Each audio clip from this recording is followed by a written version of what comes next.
हम लोग आज जो है अलजेब्रा का पार्ट में जितने सारे फॉर्मूला है उस फॉर्मूले को बहुत अच्छे से करने वाले हैं। ठीक है, अब जैसे फॉर्मूला जब तक पूरा डेप्थ में नहीं होगा, है ना, तो अलजेब्रा का आसान क्वेश्चन यानी रटा हुआ क्वेश्चन तो आप बना लीजिएगा, प्रीलिम्स आप निकाल लीजिएगा, लेकिन अगर मेंस में जाते हैं तो आपका पॉसिबल ही नहीं होगा कि अलजेब्रा का क्वेश्चन बनेगा। तो हम लोग स्टार्टिंग ही और तैयारी ही ऐसा फॉर्मेट में करेंगे कि हम लोग हर चीज जो है वो अच्छे से कंप्लीट कर सके। तो बेसिक से करते हैं। जैसे यहां पर a प्लस बी का होल स्क्वायर दिया हुआ है, तो स्क्वायर का मतलब ही होता है a number multiply by itself. जैसे अगर हम लोग 2 का स्क्वायर लिखते हैं, है ना, 2 का स्क्वायर लिखते हैं तो इसका मतलब ये नहीं होता अ नंबर डबल इटसेल्फ नहीं होता, यानी 80% स्टूडेंट यही जवाब देता है number double itself. Double itself अलग चीजें होती है। जैसे 2 का स्क्वायर करेंगे तो 2 को 2 से मल्टीप्लाई किए तो ये लोग क्या समझते हैं, डबल इटसेल्फ।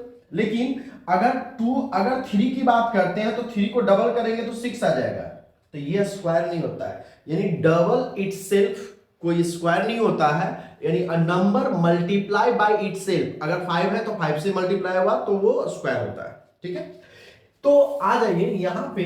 अगर हम लोग देखते हैं कि जैसे अगर मान लीजिए a प्लस बी का होल स्क्वायर दिया हुआ, इसका मीनिंग क्या है? या तो इसका मीनिंग बहुत सारा बच्चे कंफ्यूज होता है, ये है मीनिंग कि ए स्क्वायर कर दे और बी स्क्वायर कर दे, क्या ये मीनिंग है इसका?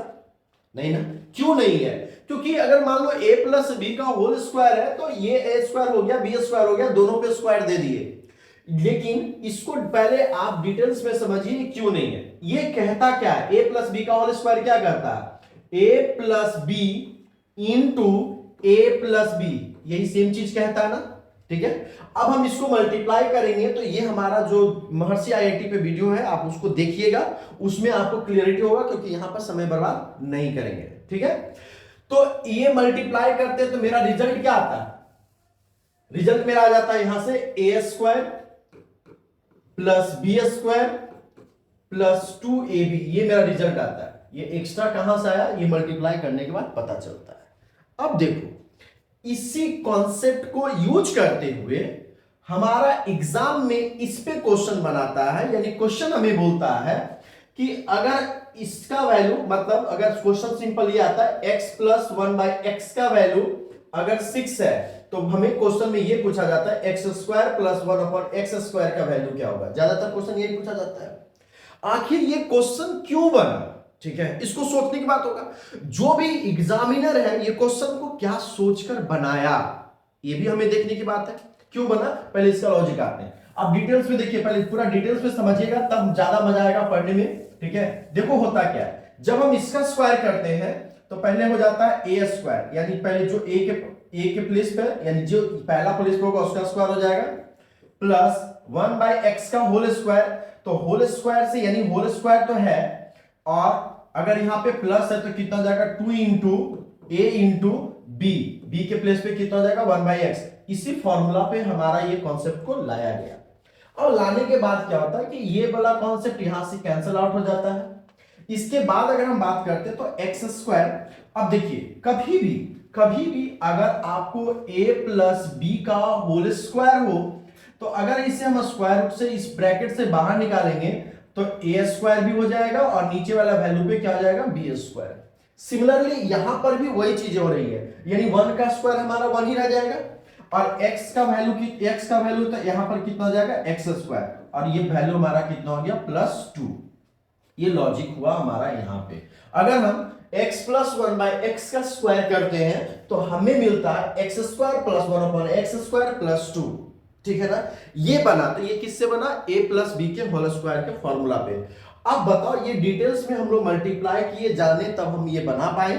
लेकिन अगर हमसे अगर इसी पे एक क्वेश्चन अगर पूछता है कि अगर x प्लस 1 अपॉन एक्स का वैल्यू अगर मान लेते हैं कि 5 दिया हुआ है, और हमसे वैल्यू पूछता है x square plus 1 upon x square का वैल्यू क्या होगा, तो पहले हम इसको डिटेल्स में भी जानेंगे, ठीक है, और हम फिर शॉर्ट में भी जानेंगे कि मतलब अगर हम ऐसा देखेंगे, यानी हम x square plus 1 upon x square देखेंगे तो इसका डायरेक्ट आंसर हम क्या दे सकते हैं, डायरेक्ट बिना पेन पेपर उठाए। और ये सब क्वेश्चन जनरली एसएससी जीडी में पूछेगा, रेलवे का ग्रुप डी वाला एग्जामिनेशन में पूछेगा, मतलब ये बेसिक लेवल। लेकिन इसका जब ऊपर लेवल पे क्वेश्चन जाएंगे तो वो और भी कहीं भी क्वेश्चन पूछा जा सकता है। ठीक है ना।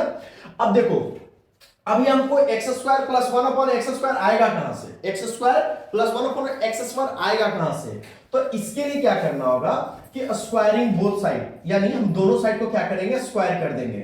1 अपॉन एक्स का ये साइड भी हम लोग होल स्क्वायर करेंगे बाबू, और यहां पे 5 का क्या कर देंगे, होल स्क्वायर कर देंगे। अब बताओ यहां से हमें क्या मिलेगा, X square plus 1 upon x square plus 2 into X into 1 upon X is equal to कितना हो जाएगा, 25। यहां तक तो मेरा कॉन्सेप्ट क्लियर हो गया। अभी तो वही किए, ये वाला पार्ट हमारा कैंसिल आउट हो गया, ये वाला पार्ट कैंसिल हो जाएगा, क्या बचेगा, X square plus 1 upon x square plus 2 is equal to कितना हो गया, 25 हो गया ना। अब हम लोग अगर वैल्यू लिखना चाहेंगे x square plus 1 upon x square का वैल्यू लिखना चाहेंगे, तो ये जो 2 होगा ये साइड शिफ्ट होगा, तो इसका वैल्यू कितना हो जाएगा, 23 हो जाएगा। कितना हो जाएगा बाबू, 23, 25 माइनस 23। लेकिन अगर ऐसा क्वेश्चन आता है तो हम बनाएंगे कैसे, अगर मान लो आज के बाद तुमको ये अगर ये क्वेश्चन दे दे x प्लस 1 अपॉन एक्स का वैल्यू दिया हुआ है, मान लेते हैं x, इसका वैल्यू कितना दिया हुआ 7, और अगर आपसे वैल्यू पूछता है x square plus 1 upon x का स्क्वायर का वैल्यू क्या होगा, तो डायरेक्ट लिखेंगे कितना हो जाएगा, 47। बोलो कोई इश्यू, लेकिन कैसे होगा समझिए। जब भी याद रखने वाली बातें हैं, क्योंकि आप कॉम्पिटिटिव एग्जाम देने जा रहे हैं, आपको यह मतलब नहीं कि आप आंसर कैसे लगा रहे हो। x plus plus plus plus focus करें, x प्लस अगर रहेगा तो हम आपको डिटेल्स में बताएं पीछे कि कैसे किए, और अगर x प्लस 1 बाई एक्स का 7 का स्क्वायर होगा, दोनों साइड स्क्वायर करेंगे तो 7 का स्क्वायर कितना होता है, 49, तो 2 एक्स्ट्रा इधर आता था ना, और उस 2 को इधर जब भी भेजेंगे तो कितना हो जाएगा, -2 होगा ना। यानी अगर ऐसे क्वेश्चन को आज के बाद शॉर्ट में बनाना होगा तो आप इसको ऐसे भी याद रख सकते हैं, x square plus 1 upon x square का जो वैल्यू होगा, अगर ये वैल्यू p दिया हुआ है तो क्या हो जाएगा, p का स्क्वायर माइनस 2, क्या हो जाएगा, p का स्क्वायर माइनस 2। यानी ये p रिप्रेजेंट कर रहा है कि यहां पर कुछ भी वैल्यू दिया हुआ, 6 दिया हुआ हो, 7 दिया हुआ हो, 8 दिया हुआ हो, उसका स्क्वायर करेंगे और -2 करेंगे तो मेरा आंसर आ जाएगा। आपको कुछ भी करना नहीं है, आपको ध्यान देना कि यहां पर x प्लस 1 अपॉन एक्स का वैल्यू दिया हुआ और आपसे पूछा है x square plus x square का वैल्यू पूछ रहा है, तो आपको क्या करना है, इसका स्क्वायर करना, -2 करना, वो जो आंसर होगा वही आपका आंसर हो जाएगा। थोड़ा टिक कर सकते हैं। अब इसी का शॉर्ट में मान लो 2-3 क्वेश्चंस अगर हम लोग देते हैं तो आप लोग इसको जरूर आप आंसर बताइएगा, वो भी कम समय में, ठीक है ना। अगर मान लेते हैं यहां पे वैल्यू को मैंने चेंज कर रहा है, ठीक है, यहां पे वैल्यू को मैंने चेंज किया 9, आंसर क्या होगा, 79। चलो यहां पर मैं पुट करो 142, यानी कोई भी वैल्यू आएगा आप निकाल सकते हो, ठीक है। बाकी स्क्वायर का डिटेल जैसे कुछ भी वैल्यू, कितना भी लार्ज वैल्यू दे दे तो हम लोग बना सकते हैं। लेकिन एक छोटा सा कॉन्सेप्ट और समझ लेते हैं इसका, अगर बाय चांस मान लेते हैं कि अगर आपको इसी चीज में, अब आप लोग समझदारी से समझेंगे, x square plus 1 upon x square का वैल्यू अगर दिया हुआ 6, तो इसका रिजल्ट क्या होगा, ठीक है ना। और इसका रिजल्ट के बाद हमें पूछेगा क्या, तो क्या पूछेगा, x square plus 1 upon x square ही पूछेगा, लेकिन इसका रिजल्ट क्या होगा, प्लस 8 नहीं होगा, 6 का स्क्वायर के बाद 2 होगा ना। तो इसको हम लोग नेक्स्ट वीडियो में बनाएंगे और नेक्स्ट वीडियो में समझेंगे कि आखिर कैसे